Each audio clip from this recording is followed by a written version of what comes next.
प्यारे विद्यार्थियों, पिछले अध्याय में हमने ग्राम सभा के बारे में अध्ययन किया। आज हम ग्राम पंचायत के बारे में अध्ययन करेंगे। ग्राम पंचायत ग्राम सभा की कार्यकारी समिति है।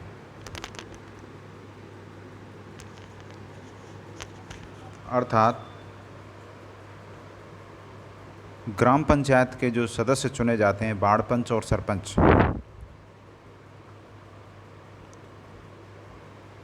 वो ग्राम सभा की कार्यकारी समिति के रूप में कार्य करते हैं। ग्राम सभा जो कि उस ग्राम क्षेत्र में निर्वाचक नामावली में दर्ज निवासियों से बनती है, वो ग्राम सभा की कार्यवाही में प्रत्यक्ष रूप से भाग लेते हैं। ग्राम सभा की कार्यवाही में जो भी निर्णय लिए जाते हैं, ग्राम पंचायत उनको क्रियान्वित करने का कार्य करती है। इसलिए ग्राम सभा की कार्यकारी समिति ग्राम पंचायत है। ग्राम पंचायत के सदस्य पंच कहलाते हैं। उनका चुनाव ग्राम सभा द्वारा गुप्त मतदान प्रणाली से किया जाता है। चुनाव के लिए ग्राम सभा के संपूर्ण क्षेत्र को प्रादेशिक निर्वाचन क्षेत्रों में बांट दिया जाता है और प्रत्येक निर्वाचन क्षेत्र को एक वार्ड कहा जाता है। प्रत्येक निर्वाचन क्षेत्र से एक पंच चुना जाता है। पंचायत का अध्यक्ष सरपंच कहलाता है।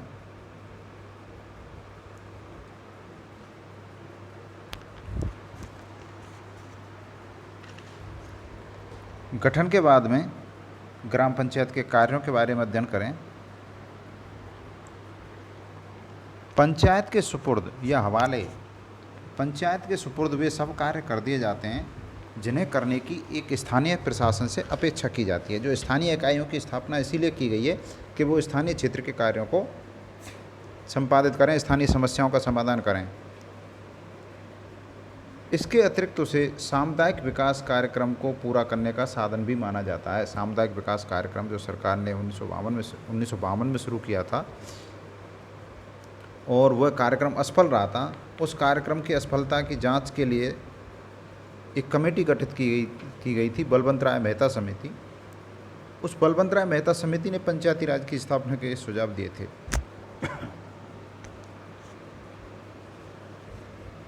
तो ये अतिरिक्त ये एक दायित्व है पंचायतों पर कि वो सामुदायिक विकास कार्यक्रम को भी पूरा करें।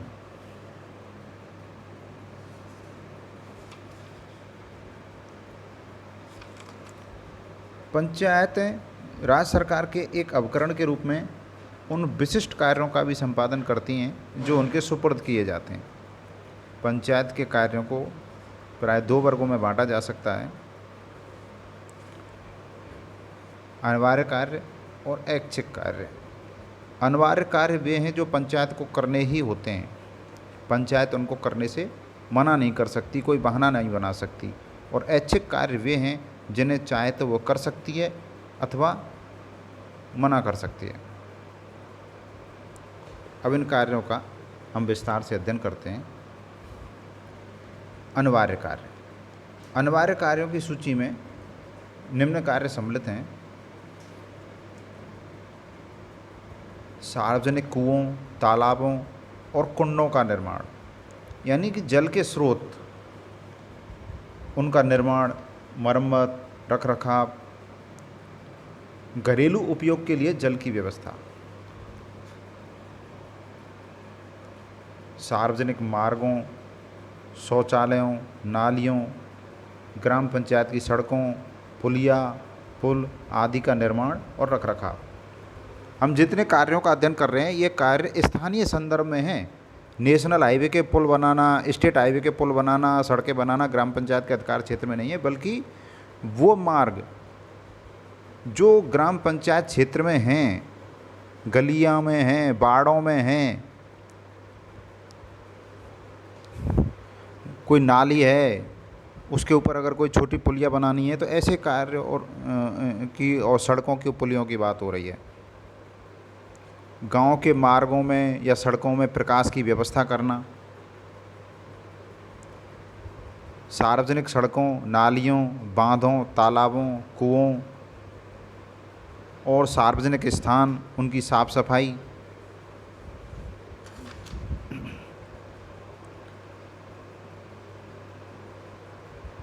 सब, पशु सब, सबसे मतलब जो मुर्दा, कोई लावारिस सब है या लावारिस पशुओं के सब हैं या कोई कहीं गंदगी पड़ी हुई है, तो ऐसी वस्तुओं के निपटान का नियमन करना, नियम पूर्वक उनका निपटारा करना।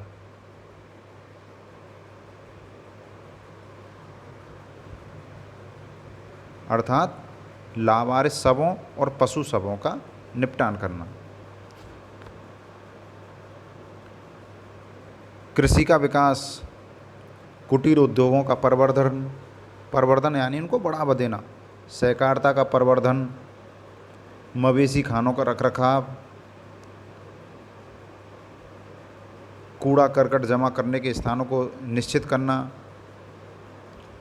लघु सिंचाई साधनों का निर्माण और उनका रखरखाव, जन्म मृत्यु विवाहों का पंजीकरण।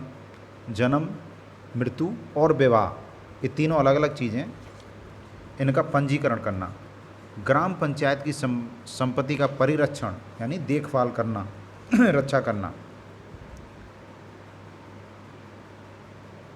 टीकाकरण, कुछ बीमारियां जो गांव में ऐसी फैली हुई हैं, जो छूत जनित बीमारी हैं, संक्रामक बीमारियां, मौसमी बीमारियां हैं, तो ग्राम पंचायत स्वास्थ्य विभाग के सहयोग से अपने पंचायत क्षेत्र में टीकाकरण करवा सकती है। आग लगने से रोकना और अग्निशमन संबंधी गतिविधियां, यानी आग लगने से रोकना और आग लग जाए तो आग बुझाना। अपने क्षेत्रीय इलाके, अपने निश्चित क्षेत्र विशेष में। लावारिस तथा पागल कुत्तों का नाश, जो पागल कुत्ते या बंदर जो बहुतायत में होते हैं, मनुष्यों को काट लेते हैं या उनकी वस्तुओं को उठा के ले जाते हैं, जो मानवता के लिए खतरा बन गए हैं, तो ऐसे कुत्तों को का नाश करना। गांव की पहरेदारी, पशुओं और फसलों को होने वाली क्षति को रोकना, शौचालयों, पेशाब घरों, नालियों, जल स्थानों का निर्माण, आपत्तिजनक व्यवसायों का नियंत्रण। यदि ग्राम पंचायत के क्षेत्र में किसी आपत्तिजनक व्यवसाय का संपादन किया जा रहा है, आपत्तिजनक व्यवसाय जैसे विस्फोटक सामग्री से संबंधित व्यवसाय या नैतिकता के विरुद्ध कोई व्यवसाय हैं, तो उनका नियंत्रण करना। सार्वजनिक हाटों, मेलों की स्थापना और प्रबंध,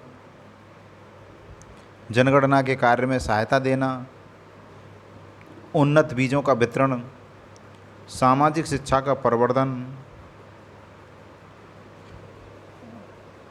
भूमि सुधार योजना के कार्यान्वयन में सहायता देना, प्रसूति गृहों का रखरखाव। ये ऐसे बहुउद्देशीय कार्य हैं जो ग्राम पंचायत के लिए करना अनिवार्य है। अब हम अध्ययन करते हैं ग्राम पंचायत के ऐच्छिक कार्यों के बारे में। ऐच्छिक कार्य अर्थात हमने जो पढ़ा था, इच्छा पर निर्भर है। अगर ग्राम पंचायत के पास वित्तीय साधन है, मानव संसाधन है, समय है, ग्राम पंचायत उन कार्यों को करने में सक्षम है, तो ग्राम पंचायत को ये कार्य करने चाहिए। जैसे सड़कों के किनारे छायादार पेड़ लगाना। अगर कहीं गांव में कोई गोचर भूमि पड़ी हुई है, कोई चारागाह भूमि पड़ी हुई है या कोई ऐसी खाली भूमि पड़ी हुई है जो ग्राम पंचायत की भूमि है, ऊसर या बंजर भूमि पड़ी हुई है, तो उसमें वृक्षारोपण करवाया जा सकता है। धर्मशालाओं, सरायों, विश्राम गृहों का निर्माण। अगर गांव में कोई तालाब है, नदी है, तो उसके घाटों का निर्माण, खेल के मैदानों का निर्माण, व्यायामशालाओं का, पुस्तकालयों का, वाचनालयों का निर्माण, पार्कों का निर्माण। ये जो कार्य बताए जा रहे हैं, ऐसे कार्य हैं जो मानव जीवन को आरामदायक बनाते हैं। कट्टी खानों का निर्माण, कट्टी खाने यानी कि कत्ल खाने, जो पशुओं के कट्टी खाने होते हैं, ये लाइसेंस लेकर संचालित किए जाते हैं। अगर ग्राम पंचायत क्षेत्र में कोई कट्टी खाना नहीं है तो ग्राम पंचायत अपने स्तर पर सरकार की अनुमति से कट्टी खाने का निर्माण कर सकती है। कट्टी खाने में उन पशुओं का कत्ल किया जाता है जो पशु उत्पादक श्रेणी में नहीं है, अर्थात जो दुधारू नहीं रहे हैं या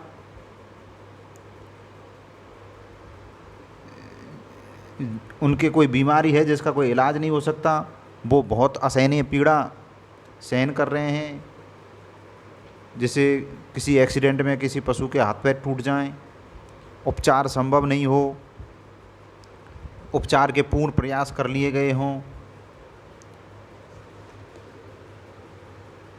जो पशु दुधारू नहीं है या उत्पादक नहीं है या खराब नस्ल के पशु हैं, ऐसे मामलों में कट्टी खाने काम आते हैं। सामुदायिक केंद्रों का संचालन, ग्राम पंचायत क्षेत्र में जो सामुदायिक भवन बने हुए हैं उनका संचालन करना, सार्वजनिक स्वास्थ्य एवं सुरक्षा की व्यवस्था करना,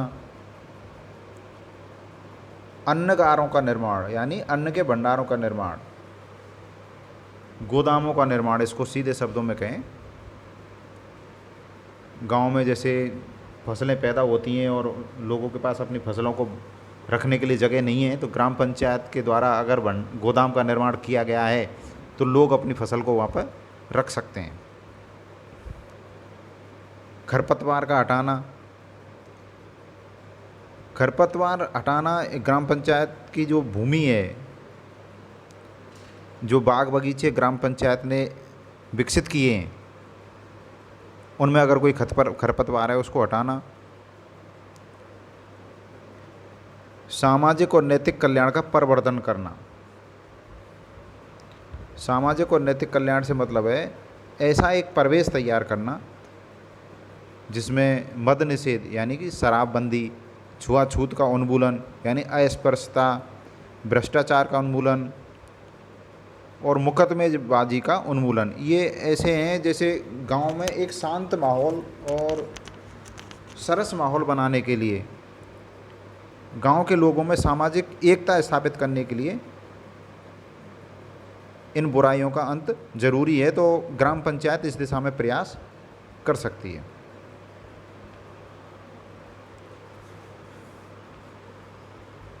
पंचायतों के राजस्व के साधन तथा स्रोत, ग्राम पंचायतें जो कार्य करेंगी, जैसे ऐच्छिक कार्य बताए गए हैं, ऐच्छिक कार्यों के लिए ग्राम पंचायत को राज्य सरकार द्वारा सहायता नहीं मिलती है। किसी मद में अगर कोई पैसा बच जाए और पंचायत मंजूरी लेके सरकार से कोई ऐच्छिक कार्य संपन्न करे तो बात अलग है, बाकी पंचायतों के पास इतना फंड होता नहीं है कि वो ऐच्छिक कार्यों को संपादित कर सकें। तो उनको राजस्व के कुछ साधन दिए गए हैं, आय के कुछ स्रोत बताए गए हैं उनके लिए।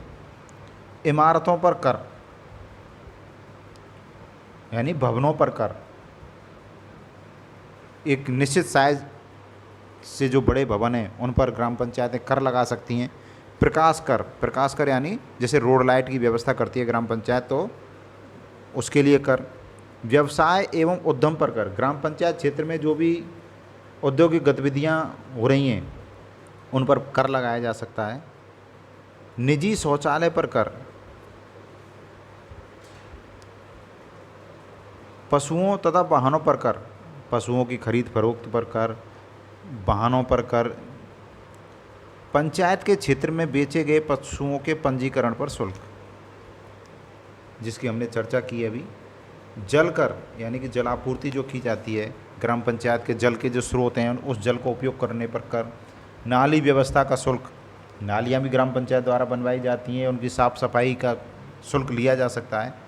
गाड़ियों एवं तांगों के अड्डों का प्रयोग करने के लिए शुल्क, ग्राम पंचायत का जो जैसे हम आजकल बोलते हैं टेम्पो स्टैंड, बस स्टैंड या बस अड्डा, जो ग्राम पंचायत द्वारा जो जगह उपलब्ध कराई गई है उस जगह का उपयोग करते हैं गाड़ी वाले, टेम्पो वाले, तांगे वाले, तो उस जगह का उपयोग करने पर शुल्क लिया जा सकता है। विश्राम गृह तथा कट्टी खानों का प्रयोग करने पर शुल्क। जैसे शहरों में रेस्ट हाउस होते हैं, सर्किट हाउस होते हैं, डाक बंगले होते हैं, अगर गांव में कोई विश्राम गृह बना हुआ है और उस विश्राम गृह का कोई उपयोग आगंतुक व्यक्ति करता है तो उसके उपयोग पर ग्राम पंचायत शुल्क वसूल कर लेती है। तो ये ग्राम पंचायत के आय के स्रोत हो जाते हैं। पंचायतों की समस्याएं।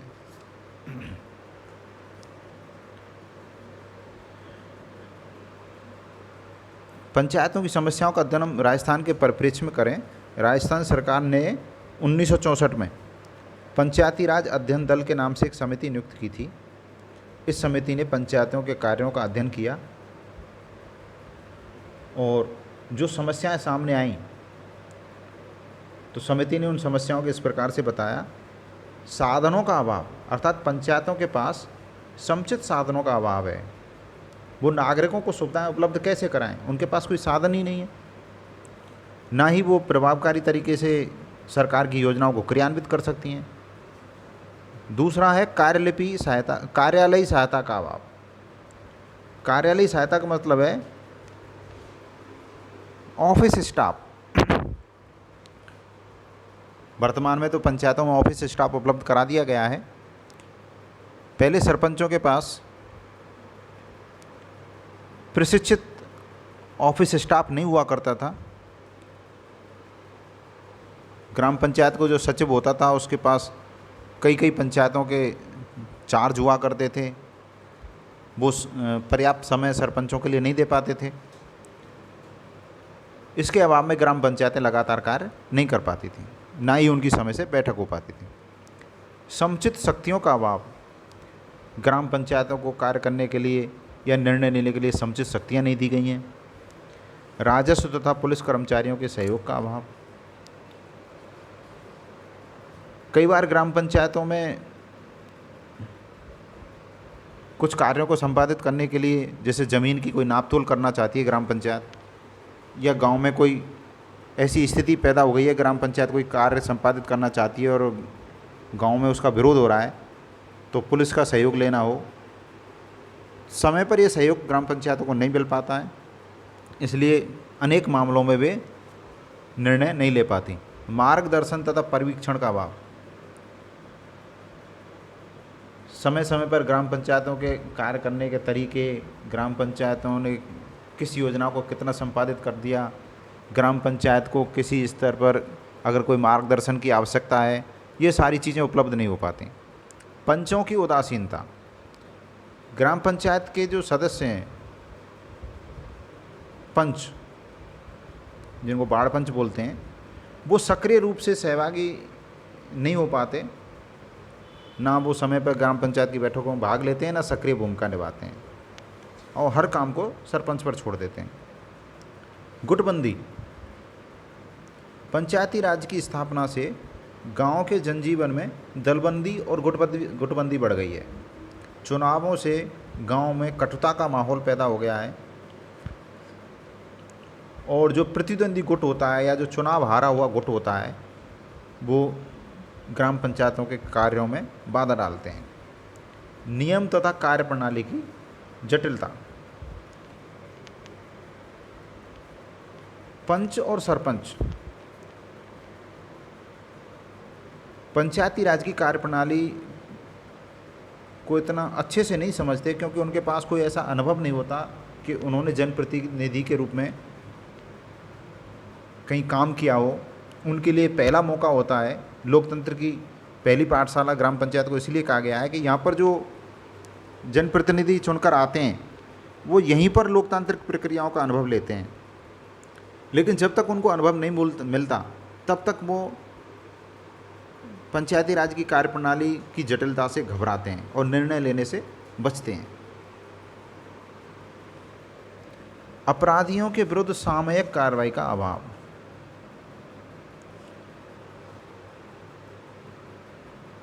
अपराधियों के विरुद्ध कार्रवाई में देरी होती है। ग्राम पंचायत क्षेत्र में जो अपराधी प्रवृत्ति के लोग हैं, जो पंचायत के कार्यों में बाधा डालते हैं, प्रशासन द्वारा उनके विरुद्ध कार्रवाई करने में देरी होती है, जिससे उनके हौसले बुलंद होते हैं।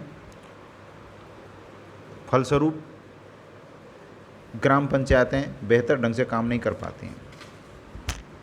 पंचायत समिति का सन्निकट होना। ग्राम पंचायत से बड़ी इकाई पंचायत समिति है और पंचायत समिति ग्राम पंचायत से अधिक शक्तिशाली, अधिक सक्षम संस्था है और बहुत सारी योजनाओं का क्रियान्वयन पंचायत समिति के स्तर पर किया जाता है।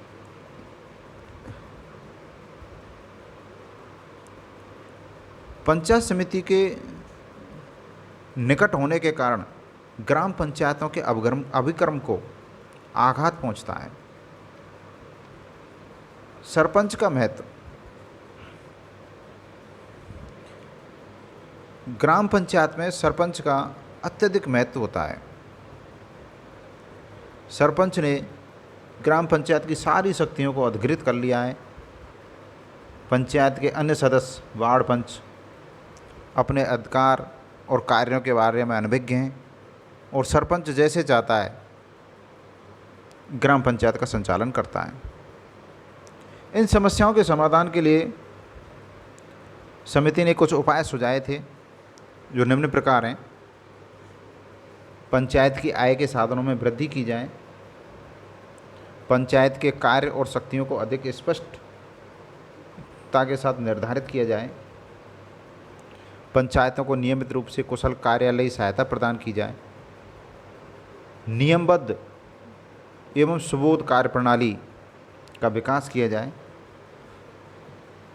ग्राम सभा को सक्रिय बनाया जाए। बहुत ज़रूरी है ये कि ग्राम सभा सक्रिय हो। ग्राम सभा सक्रिय हो अर्थात ग्राम पंचायत क्षेत्र का हर मतदाता सक्रिय हो। हर मतदाता ये जाने कि ग्राम पंचायत के क्या अधिकार हैं, क्या कर्तव्य हैं, ग्राम पंचायत क्या कार्य कर रही है, कितनी कीमत पर कर रही है। जनता को शिक्षित करने का प्रयत्न किया जाए। अगर जनता शिक्षित होगी तो पंचायती राज को और बेहतर ढंग से समझेगी। सरपंच को हिसाब रखने और नगद लेन देन के कार्य से मुक्त किया जाए।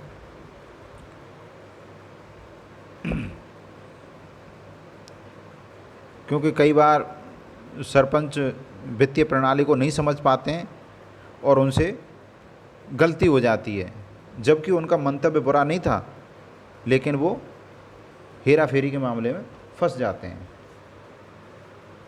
आपराधिक प्रवृत्ति के लोगों, चाहे वो आपराधिक लोग कर्मचारी हों या निर्वाचित प्रतिनिधि हों या गांव के निवासी हों, उन पर कठोर कार्रवाई की जानी चाहिए।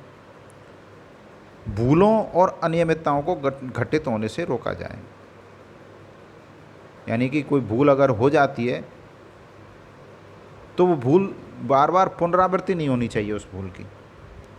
राजस्व कर्मचारियों तथा पुलिस कर्मचारियों का सक्रिय सहयोग मिलना चाहिए। जब भी पंचायत को आवश्यकता हो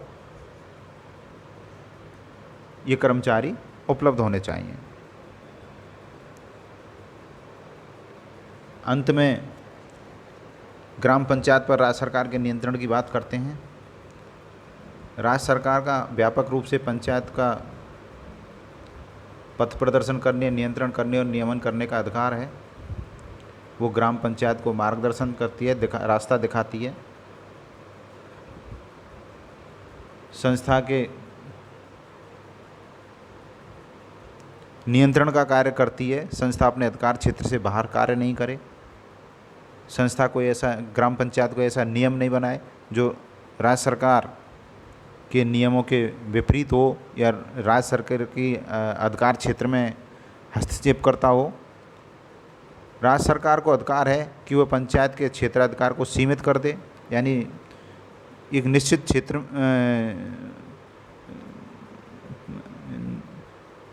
निश्चित दायरे में बांध दे या अधिकार क्षेत्र को परिवर्तित कर दे या अधिकार क्षेत्र का, ग्राम पंचायतों के अधिकार क्षेत्र का विलय कर दे, पंचायतों का विलय कर दे या उसे अधिकार क्षेत्र को समाप्त कर दे। ये राज्य के अधिकार हुआ कर। ये 73वें संविधान संशोधन से पूर्व की स्थिति का अध्ययन कर रहे हैं हम, तो उसमें राज्य सरकार को ये अधिकार होते हैं। राज्य सरकार का नियंत्रण पंचायत के काम के हर क्षेत्र में फैला हुआ है, जैसे कर्मचारियों की नियुक्ति करनी हो या अभिलेखों का प्रबंधन। अभिलेख यानी कि जो दस्तावेज हैं, लिखित दस्तावेज, उनका प्रबंधन, वित्तीय प्रशासन में और निर्वाचन से संबंधित मामलों में राज्य सरकार का ग्राम पंचायत पर नियंत्रण बना रहता है। लेकिन यह नियंत्रण इस प्रकार का हो कि ग्राम पंचायतों को कुंठा महसूस ना हो, ग्राम पंचायतों का गला नहीं घुटे, ग्राम पंचायतों के अवक्रम को ना रोके और राज्य सरकार का मार्गदर्शन सदैव ग्राम पंचायतों को समय समय पर मिलता रहे। धन्यवाद।